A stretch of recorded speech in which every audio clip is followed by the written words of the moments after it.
Hello friend. तो आप सब कैसे हैं? आई होप आप सब अच्छे होंगे। आज हम बात करेंगे physicochemical and biological property of drug relevant to control release formulation. इस टॉपिक को आज हम इस वीडियो में पूरा कवर करने वाले हैं, तो वीडियो के लास्ट तक आप बने रहिएगा। तो यहाँ पे देखते हैं, नोट्स आपके सामने दिखाई दे रही है। तो यहाँ पे देखते हैं कि हमारे जो फिजियोकेमिकल प्रॉपर्टी होती है इसकी स्टडी हम इन विट्रो स्टडी करते हैं, और बायोलॉजिकल प्रॉपर्टी की स्टडी हम इन विवो स्टडी करते हैं। ठीक है।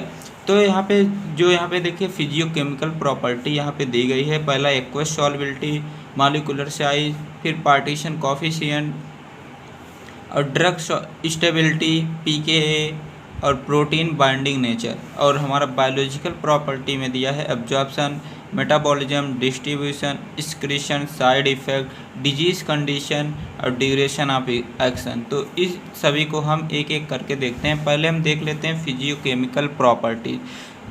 फिजियोकेमिकल प्रॉपर्टीज़ में पहले हम देखते हैं एक्वस सॉल्बिलिटी क्या होती है। एक्वस सॉल्बिलिटी जो होती है, आपको पता है कि जब जो हमारी जो ड्रग होती है ज़्यादातर वीक एसिड होती है और वीक बेस होती है नेचर में। ठीक है।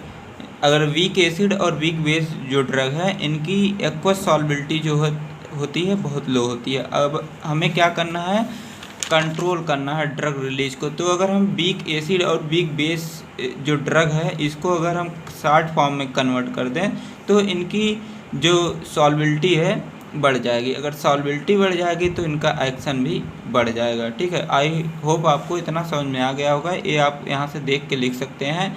तो अब बात कर लेते हैं पीकेए के बारे में। ठीक है। पीकेए जो होता है, पीके वैल्यू डिसाइड करता है आयोनाइजेशन को। अगर पीके वैल्यू हायर है तो आयोनाइजेशन वैल्यू जो होती किसी भी ड्रग की वह भी हायर होगी। ठीक है। तो यहाँ पे अगला पॉइंट लिखा गया, when the drug is more ionic there absorption is low. अगर कोई ड्रग जो होता है ज़्यादा आयनिक है, ठीक है, तो वो क्या होगा, उसका एब्जॉर्प्शन स्लो होगा, लेकिन डिस्ट्रीब्यूशन उसका क्या होगा, हाई होगा।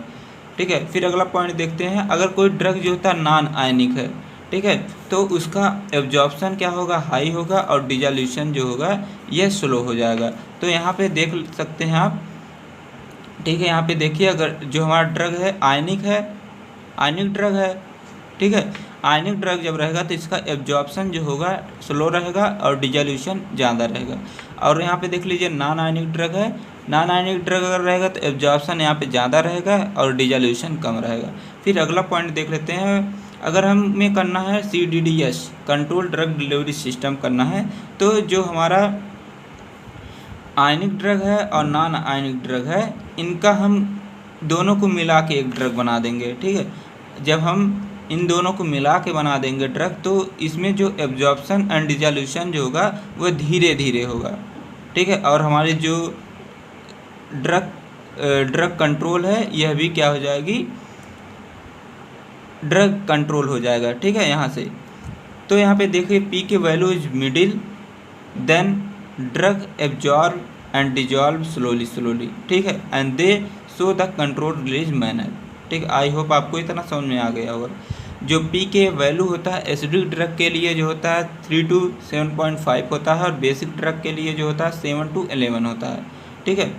तो अब हम आगे बात कर लेते हैं पार्टीशन कोफिशिएंट के बारे में। पार्टीशन कोफिशिएंट उसको बोलते हैं जब कोई ड्रग है, अगर वह कुछ ड्रग जो हमारा है लिपोफिलिक मीडियम में डिजॉल्व हो गया है, कुछ ड्रग हमारा जो हाइड्रोफिलिक मीडियम डिजॉल्व हो गया, तो उसी को बोलते हैं पार्टीशन कोफिशिएंट बोलते हैं। और फिर हमें यहाँ पे करना है क्या, control drug delivery system of drug. ठीक है। तो drug both more hydrophilic and lipophilic drug are not required. यहाँ पे हमें क्या करना है कि कंट्रोल ड्रग डिलीवरी सिस्टम अगर यहाँ पे किसी भी ड्रग की करनी है, तो ये जो ड्रग होती है ना तो ज़्यादा हाइड्रोफिलिक होनी चाहिए ना तो ज़्यादा लिपोफिलिक होनी चाहिए। ठीक है। यहाँ पे जो ड्रग हमारी होनी चाहिए मिनिमम हाइड्रोफिलिक होनी चाहिए और मिनिमम लिपोफिलिक उसका कंपोजिशन होना चाहिए। ठीक है। जिससे हमारा जो प्रिपरेशन बनेगा ये गुड बनेगा। ठीक है। Control release. फिर आगे बात कर लेते हैं ड्रग सॉल्बिलिटी के बारे में। स्टेबिलिटी, ठीक है, ड्रग स्टेबिलिटी के बारे में। तो यहाँ पे देखिए लिखा गया है drug that are the stable in acid base enzymatic degradation and other gastric fluid are good candidates for the CRDDS control release drug delivery system. और फिर अगला पॉइंट लिखा है if drug degradation in the stomach, अगर कोई drug का digression जो होता है स्टमक में होता है एंड स्मॉल इंटेस्टाइन, और स्मॉल इंटेस्टाइन में होता है, it not suitable for the control release. तो यह कंट्रोल रिलीज फार्मूलेशन के लिए ठीक नहीं है, ठीक है, क्योंकि इसकी जो बायोएबिलिटी है ड्रग की वह स्लो हो जाएगी, ठीक है। तो यहाँ पे इसको देख के आप लिख सकते हैं। तो फिर आगे बात कर लेते हैं मॉलिक्यूलर साइज के बारे में। मॉलिक्यूलर साइज यहाँ पे देखिए the molecular size affect the diffusion, जो मॉलिक्यूलर साइज है यह डिफ्यूजन को अफेक्ट करता है। अगर मॉलिक्यूलर साइज जो बड़ी रहेगी, ठीक है, तो यह जो आसानी से बायोलॉजिकल मेम्ब्रेन को क्रॉस नहीं कर पाएगा। यहाँ पे मॉलिक्यूलर साइज जो लेस देन होना चाहिए 400 डाल्टन, ठीक है, जो 400 डाल्टन अगर रहेगा तो ये इजीली क्या हो जाएगा, डिफ्यूज कर जाएगा, जो बायोलॉजिकल मेम्ब्रेन है उसको डिफ्यूज कर जाएगा। अगर जो 400 से अगर ज़्यादा है पार्टिकल्स मॉलिक्यूलर साइज किसी भी पार्टिकल की, तो वह जो है आसानी से बायोलॉजिकल मेम्ब्रेन को क्रॉस नहीं कर पाएगी। फिर आगे बात करते हैं प्रोटीन बाइंडिंग की। तो यहाँ पे जो प्लाज्मा प्रोटीन बाइंडिंग है यह वेरी इसेंशियल फैक्टर है कंट्रोल ड्रग डिलीवरी सिस्टम के लिए। तो यहाँ पे देखते हैं क्या होता है। जो होता है हमारा it act as a reservoir, it bind with the drug with protein. कोई भी ड्रग आप पढ़ते चले रहे हैं, कोई भी ड्रग जो होता है यह क्या करता है, किसी ना किसी प्रोटीन से क्या करता है, बाइंड करता है, किसी रिसेप्टर से बाइंड करता है। रिसेप्टर जो होते हैं हमारे प्रोटीन से ही बने होते हैं एंड रिलीज स्लोली।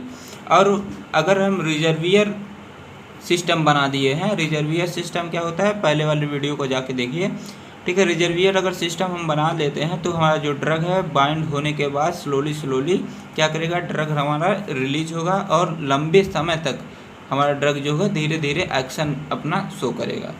फिर अब देख लेते हैं दूसरा हमारा था बायोलॉजिकल प्रॉपर्टी। बायोलॉजिकल प्रॉपर्टीज़ में पहले हमारा आता है एब्जॉर्प्शन। एब्जॉर्प्शन उसको बोलेंगे the drug which have the highly absorb. जब हमारा ड्रग क्या होगा,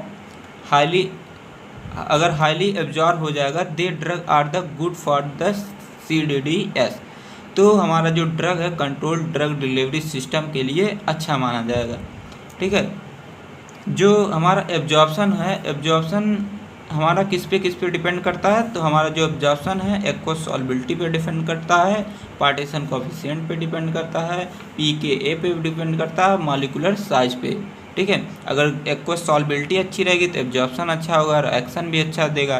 पार्टीशन कोफिशिएंट अच्छा है तो तभी हमारा एब्जॉर्प्शन अच्छा होगा और एक्शन अच्छा देगा। अगर जो हमारा मॉलिक्यूलर साइज अगर 400 डाल्टन से अगर कम है तो जो डिफ्यूजन अच्छा होगा और एब्जॉर्प्शन भी अच्छा होगा और एक्शन भी जल्दी देगा। अब बात कर लेते हैं डिस्ट्रीब्यूशन की। डिस्ट्रीब्यूशन जो बायोलॉजिकल प्रॉपर्टीज़ का जो है सेकंड हमारा बायोलॉजिकल फैक्टर है, ठीक है, इम्पोर्टेंट फैक्टर है। तो distribution of the drug into the different receptor. जब हमारा ड्रग मान लीजिए बॉडी में इंटर करता है, इंटर करने के बाद यह क्या करता है, डिफरेंट रिसेप्टर से क्या करता है, बाइंड करता है with the help of protein की हेल्प से। If the distribution of the drug proper and in fast manner. अगर ड्रग का डिस्ट्रीब्यूशन जो है प्रॉपर हो रहा है और फास्ट मैनर में हो रहा है तो drug will be reach into their receptor. और ड्रग जो है रिसेप्टर पे जल्दी से पहुंच रहे हैं, अगर जल्दी से जब डिस्ट्रीब्यूट होगा रिसेप्टर पे, अलग अलग रिसेप्टर पे, तो यह एक्शन भी अच्छा देगा और इससे जो है कंट्रोल ड्रग डिलीवरी सिस्टम भी अच्छी होगी हमारी। अब बात कर लेते हैं एलिमिनेशन की। एलिमिनेशन जो होता है, some drug accumulated in the organ like liver, pancreas etc। जो एक्यूमुलेशन होता है लीवर से होता है, पैनक्रियास से होता है और आर्गन से हमारे। In the case of CDDS play major role on the prevent accumulation, तो यह एक्यूमुलेशन में मेजर रोल प्ले करता है। ठीक है, फिर आगे हम बात कर लेते हैं बायोलॉजिकल हाफ लाइफ के बारे में। जो बायोलॉजिकल हाफ लाइफ होती है, the drug which have the high biological half life more than 12 hour they are good agent for the CDDS designing. अगर जो बायोलॉजिकल हाफ लाइफ है 12 आवर्स से ज़्यादा है तो वह कंट्रोल ड्रग डिलीवरी सिस्टम के लिए अच्छा ड्रग माना जाएगा। अब बात कर लेते हैं डोजेज साइज के बारे में। डोजेज साइज जो होता है, अगर डोजेज साइज जो होता है हमारा हाइयर रहेगा तो उसका ड्यूरेशन ऑफ एक्शन भी हमारा ड्रग का क्या होगा, हाइयर होगा, लंबे समय तक अपना ड्यूरेशन ऑफ एक्शन देगा। फिर बात कर लेते हैं थेरापेटिक विंडो के बारे में। थेरापेटिक विंडो जो होती है हमारी, the drug which show absorption from the specific segment in GIT are poor for CDDS। ठीक है, फिर अगला पॉइंट है the drug which are the absorb throughout the GIT are the good candidate.